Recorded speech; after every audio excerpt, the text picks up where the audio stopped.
Ben, recevoir le prix Gérin Lajoie, c'est un réel honneur et c'est toujours très, très, très particulier et spécial d'avoir un prix quand ça vient de chez nous.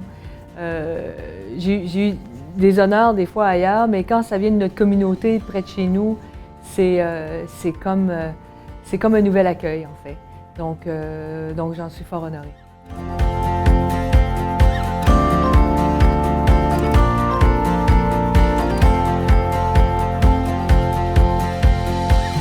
Moi, quand j'étais adolescente, j'ai fait une quête pour le sens de la vie. Je pense comme tout bon adolescent.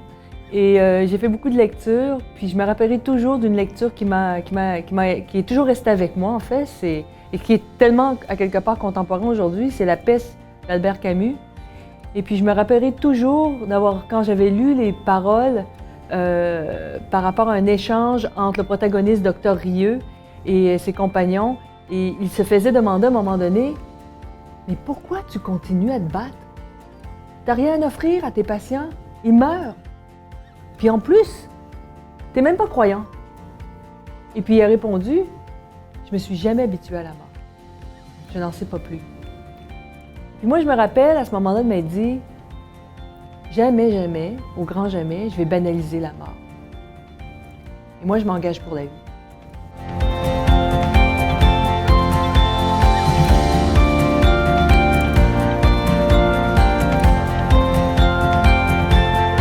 Je crois que la discrimination, puis ce que j'appelle le racisme ordinaire, est quelque chose qui est présent. Moi, je l'ai vécu comme minorité visible qui a grandi dans la ville de Québec.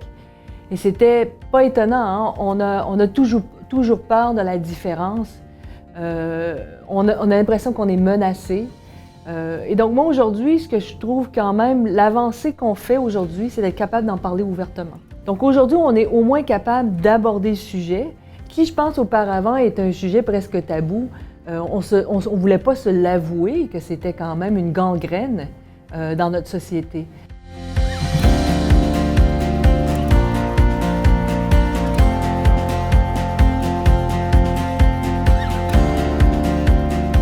Bien, moi, je crois que les gens qui nous discriminent ou les gens qui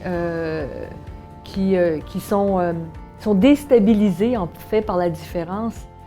En fait, même si c'est contre nature, c'est de leur tendre un peu la main parce qu'il faut les faire cheminer. Oui, c'est plate. Moi, j'ai fait de la médecine en région. J'ai travaillé notamment en Gaspésie, j'ai travaillé dans le Grand Nord, j'ai travaillé en région périphérique au Nouveau-Brunswick. Et à chaque fois, j'avais l'impression que vu que j'étais un médecin, qui avait des petits yeux bridés, il fallait que je fasse plus que les autres médecins qui venaient de l'extérieur. C'est vraiment aussi ne pas s'en offusquer. C'est vraiment aussi faire, comment dire, un travail de générosité, parce que ça prend beaucoup de générosité pour dire aux gens je comprends que tu es déstabilisé, mais je comprends aussi qu'on peut passer à travers ça.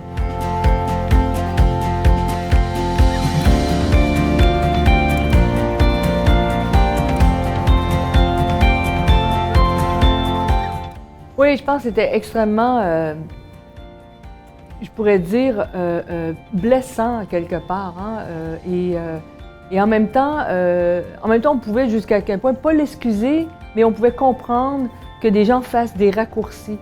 C'est sûr, quand on a un président dans notre pays qui appelle le virus de la COVID-19 le virus de la Chine, ça aide pas.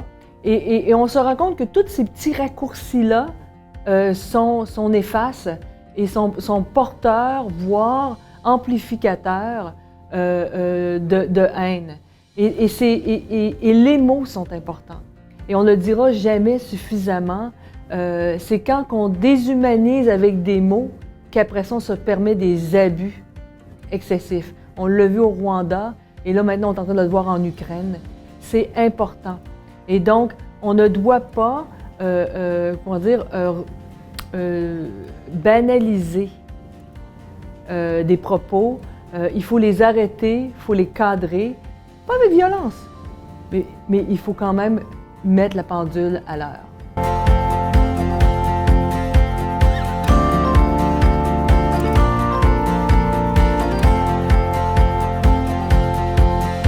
quand je suis allée en Libye, dans les centres de détention, sur toute la route, sur toute la route des migrants. Qu'est-ce qui m'avait extrêmement marqué, c'était de voir que, de façon arbitraire, on mettait des gens dans des centres de détention et que leur seul crime était qu'ils avaient fui leur pays pour une raison qui leur appartient, mais c'est souvent qu'ils rêvaient d'un futur, ils fuyaient une famine ou une guerre. Quand je suis rentrée dans une de ces cellules-là, parce que c'était où Médecins sans frontières offrait des soins, je suis rentrée dans la cellule et le gardien m'a dit « Vous voulez voir une cellule? » J'ai dit « Oui ». Et c'était une espèce d'immense hangar.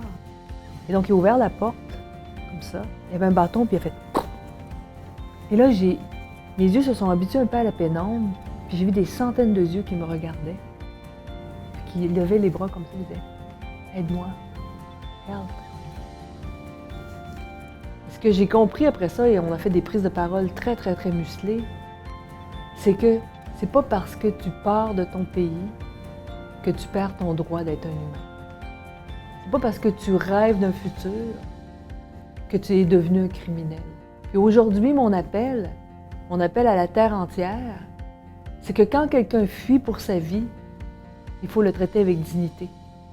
Aujourd'hui, on a 2,5 millions d'Ukrainiens qui ont quitté leur pays. Il faut être capable de les accompagner. Il faut s'assurer, notamment, que nous, on soit une terre d'accueil, le Canada, et qu'on fasse que toutes les procédures bureaucratiques soient le plus facilitées.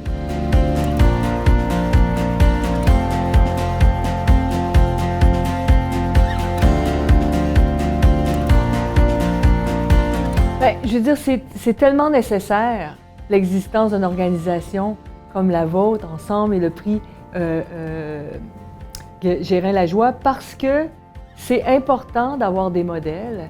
C'est important que les gens puissent se dire d'un rêve d'une adolescente, on peut arriver à faire certaines choses. C'est sûr qu'on ne change pas tout le monde, puis moi je le dis tout le temps, j'ai voulu changer le monde et c'est le monde qui m'a changé.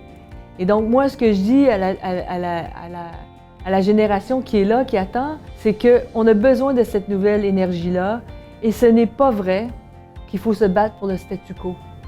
Il faut se battre pour changer les choses.